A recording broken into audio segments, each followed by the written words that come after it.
नमस्ते। कभी ऐसा हुआ है कि किसी डेटा में कोई पैटर्न दिखा हो और मन में सवाल आया हो कि क्या ये सच है या बस किस्मत का खेल? आज हम इसी रहस्य से पर्दा उठाएंगे और जानेंगे कि आंकड़ों के पीछे का सच कैसे पता लगाया जाता है। चलिए सीधे एक उदाहरण से समझते हैं। सोचिए, एक नई दवा का टेस्ट हुआ। जिन लोगों ने दवा ली उनमें से ज्यादातर बच गए। अब सवाल ये उठता है कि क्या दवा सच में जिंदगियां बचा रही है या ये सब बस एक तुक्का था। आज हम इसी पहेली को सुलझाने वाले हैं। तो ये है हमारी केस फाइल। हमारे सामने जो आंकड़े हैं वे बिल्कुल सीधे हैं। कंट्रोल ग्रुप जिन्हें एक नकली दवा दी गई, उनमें से 10 की मृत्यु हुई और 25 बच गए। और एक्सपेरिमेंट ग्रुप जिन्हें असली दवा मिली, उनमें से सिर्फ 5 की मृत्यु हुई और 60 बच गए। हमारी जांच यहीं से इन नंबरों के पीछे छिपी कहानी को समझने से शुरू होती है। तो इस गुत्थी को सुलझाने के लिए हमें एक खास जासूसी औजार की जरूरत पड़ेगी और उसका नाम है काई-स्क्वायर टेस्ट। तो ये काई-स्क्वायर टेस्ट है क्या? बहुत आसान शब्दों में कहें तो ये एक तरह का रियलिटी चेक है। ये हमारी उम्मीदों की तुलना असलियत से करता है और हमें बताता है कि जो नतीजे हमें दिखे वो हमारी उम्मीद से कितने अलग हैं। और काई-स्क्वायर टेस्ट की सबसे खास बात यह है कि ये गिनती वाले डेटा पर कमाल का काम करता है। ठीक वैसे ही जैसे हमारे दवा वाले मामले में है, जहां हम लोगों को गिन रहे हैं कितने बचे कितने नहीं। इसलिए ये टूल यहाँ एकदम फिट बैठता है। ठीक है, तो जासूसी का सामान तैयार है। अब असली तहकीकात शुरू करते हैं। हम इस टेस्ट का इस्तेमाल करके कदम दर कदम इस मामले की तह तक जाएंगे। हमारी जांच के होंगे 4 सीधे साधे स्टेप्स। सबसे पहले हम एक कोई असर नहीं वाली थ्योरी बनाएंगे। फिर जो असल में हुआ उस पर नजर डालेंगे। इसके बाद हम हिसाब लगाएंगे कि अगर हमारी थ्योरी सही होती तो क्या होता।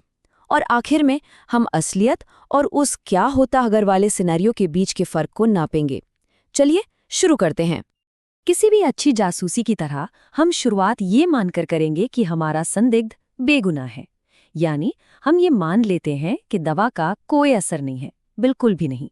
स्टैटिस्टिक्स की भाषा में इसे नल हाइपोथेसिस कहते हैं।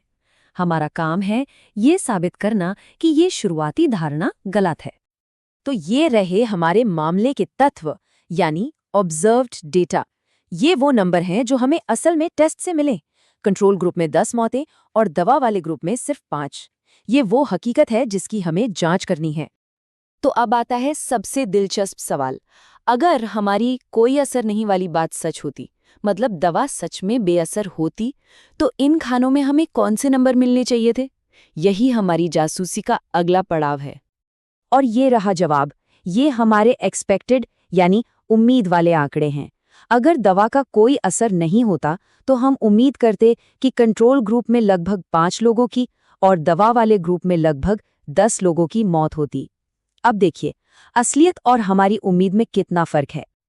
देखिए, इस फॉर्मूले को देखकर घबराना नहीं है। इसका काम बहुत सीधा है। ये बस हर खाने में असलियत और उम्मीद के बीच के फर्क को पकड़ता है और उन सबको जोड़कर एक स्कोर बना देता है। इसका मकसद सिर्फ एक नंबर निकालना है जो हमें बताए कि हमारे नतीजे कितने चौंकाने वाले हैं। और हमारे मामले में वो नंबर है 7.7783। इसे अपना सरप्राइज स्कोर समझिए। ये स्कोर जितना बड़ा होगा, हमारे नतीजे उतने ही ज्यादा चौंकाने वाले होंगे और इस बात की संभावना उतनी ही कम होगी कि ये सब बस एक इत्तेफाक है। तो हमारे हाथ में ये सरप्राइज स्कोर तो आ गया। अब वक्त है अपनी जांच के आखिरी पड़ाव पर पहुंचने का और फैसला सुनाने का। लेकिन फैसले से पहले एक छोटा सा नियम और है। इसे कहते हैं डिग्री ऑफ फ्रीडम। हमारी 2x2 टेबल के लिए ये बस 1 होता है। समझिए, ये बस एक रूल है जिससे हमें अपने स्कोर की तुलना करने के लिए सही पैमाना मिलता है। और ये रहा वो पल। बाईं तरफ है हमारा सरप्राइज स्कोर 7.7783 और दाईं तरफ है वो जादुई लाइन, वो कट ऑफ वैल्यू जो कि है 3.841। साइंस में सबूत के लिए हमें इस लाइन को पार करना होता है। तो फैसला बिल्कुल साफ है। हमारा स्कोर उस कट ऑफ लाइन से कहीं ज्यादा है। इसका मतलब ये है कि जो फर्क हमने देखा वो सिर्फ एक इत्तेफाक नहीं हो सकता। ये सांख्यिकी रूप से महत्वपूर्ण है। हम अपनी कोई असर नहीं वाली थ्योरी को खारिज करते हैं। ऐसा लगता है कि दवा शायद सच में काम कर रही है। लेकिन रुकिए, कहानी यहीं खत्म नहीं होती। काई स्क्वायर टेस्ट सिर्फ दवाओं के लिए नहीं है, ये जासूस तो कई तरह की गुत्थियां सुलझा सकता है। इसके 3 मेन काम हैं। पहला, अनुपातों की तुलना करना, जैसा हमने अभी किया। दूसरा, 2 चीजों के बीच कनेक्शन ढूंढना, जैसे क्या किसी खास सामाजिक वर्ग और किसी बीमारी में कोई रिश्ता है। और तीसरा, ये जांचना कि हमारा डेटा किसी पुरानी थ्योरी से मेल खाता है या नहीं। जैसे मान लीजिए हमें पता है कि पूरे देश में कौन से ब्लड ग्रुप के कितने लोग हैं, तो हम एक सैंपल लेकर काई स्क्वायर से ये चेक कर सकते हैं कि क्या हमारे सैंपल के लोग भी उसी पैटर्न में फिट बैठते हैं या उनमें कोई बड़ा फर्क है। या फिर ये केस देखिए, क्या अलग अलग सामाजिक वर्गों और फाइलेरिया नाम की बीमारी के बीच कोई रिश्ता है।